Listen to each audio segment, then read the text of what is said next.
ጤና ይስጥልን ውድ የመረጃ የዩቲዩብ ገጽ ተከታዮችና አድማጮች እንደምን አላችሁ? ለዕለቱ የተመራረጡትን አርዕስተ ዜና ወደ እናንተ ይዘን ቀርበናል። ኢራን 12 ቢሊዮን ዶላር ልትቀበል መሆኑ ተሰማ።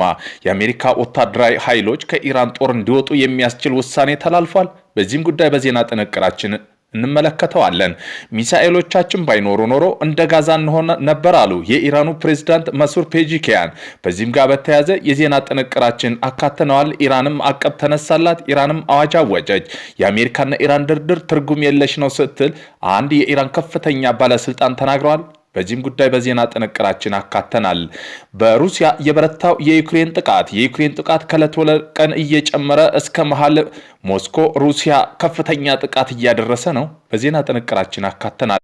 ሆርሙዝ ሰርጥ ላይ የቆየችው የኢትዮጵያ መርከብ ጉዞ ጀመረች። በዚህም ጉዳይ በዜና ጥንቅራችን አካተናል።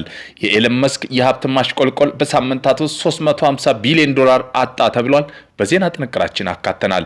እነዚህን የመሳሰሉ አርዕስተ ዜና ወደ እናንተ ይዘን ቀርበናል። ቤተሰብ ለመሆን ላይክ፣ ሼር፣ ሰብስክራይብ ማድረግዎን እንዳይረሱ። ወደ መጀመሪያው የዜና ጥንቅራችን እናልፋለን። ኢራን 12 ቢሊዮን ዶላር ልትቀበል ነው። የኢራን ዋና ተደራዳሪ ሙሐመር ባጋር ጋሊፍ ከአሜሪካ ጋር በተደረገው ስምምነት መሰረት 12 ቢሊዮን ዶላር የታገደ ኢራን ገንዘብ እንደሚለቀቅ አስታወቁ። ይህ የሆነው አሜሪካ በኢራን የጣለቻቸው አንዳንድ ማዕቀቦች ለጊዜው ለማለሳለስ ኢራን ዘይትና ፔትሮ ኬሚካል ምርቶች እስከ ኦገስት 1 ድረስ እንድትሸጥ ከተፈቀደላት በኋላ ነው። በሌላ በኩል የሂዝቦላ የፖለቲካ ምክር ቤት ምክትል ኃላፊ ሙሐመር ቀማት እስራኤል የተኩስ አቁም ስምምነቱን ከጣሳይ በተመሳሳይ ምላሽ እንደሚሰጡ አስጠንቅቀዋል። ቃሚቲም ሂዝቦላ በሙሉ ዝግጅት ላይ ነው፣ ማንኛውም ጥሰት ለመመከት ዝግጁ ነው ሲል ተናግረዋል። የአሜሪካ ወታደራዊ ኃይሎች ከኢራን ጦር እንዲወጡ የሚያስችል ውሳኔ ተላለፈ። የአሜሪካ ሴኔት ፕሬዝዳንት ዶናልድ ትራምፕ የሀገሪቱ ወታደራዊ ኃይሎች ከኢራን ጦርነት እንዲያስወጡ የሚያዘው ውሳኔ በአብላጫ ድምፅ አጽድቋል። የውሳኔ ሀሳብ የተላለፈው የአሜሪካና ኢራን ተደራዳሪ ዘላቂ ተኩስ አቁም ስምምነት ለማድረግ በስዊዘርላንድ ጄኔቫ እየተወያዩ ባለበትና በቴክኒካዊ ድርድሮች ከስምምነት በደረሱበት ወቅት ነው።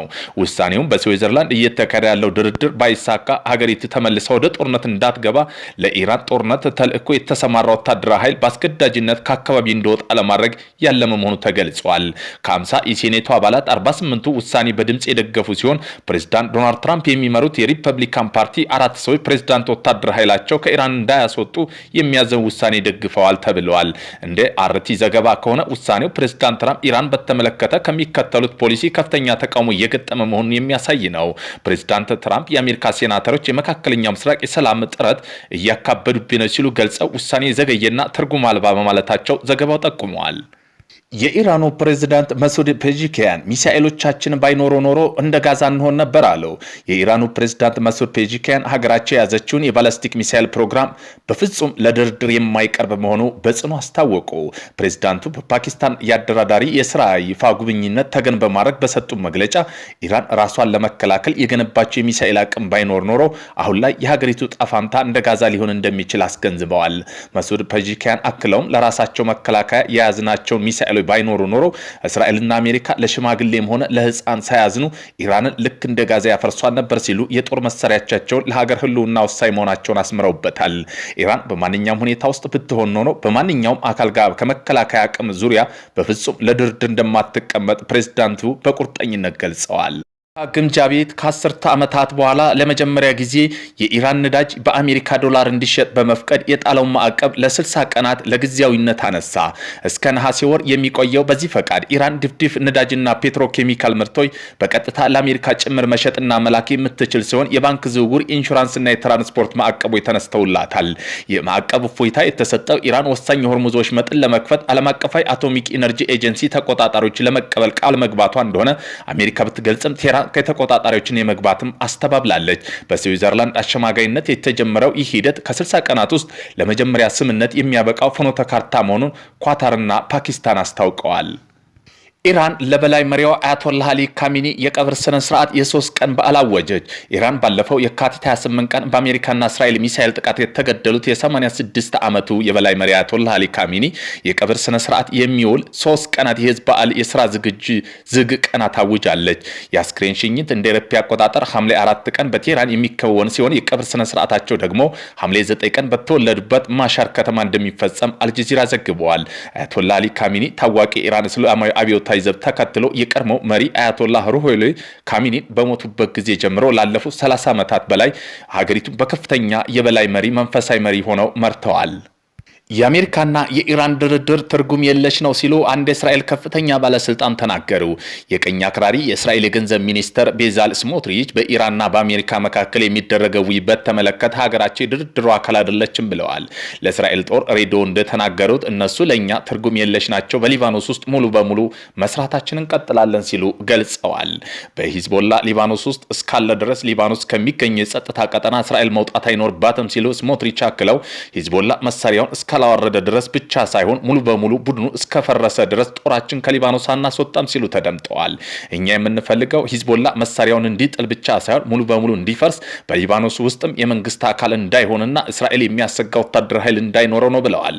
ይህ አስተያየት በአሜሪካና በኢራን መካከል በተደረገ የመግባቢያ ስምምነትና በሊባኖስ ግንባር ያለው ጦርነት ለማስቆም ያላቸው አንድምታ አስመልክተው በእስራኤል የፖለቲካና የጸጥታ አካላት መካከል ከፍተኛ ውዝግቦች እያደጉ መምጣቱን ወቅቱ የተሰጠ ነው።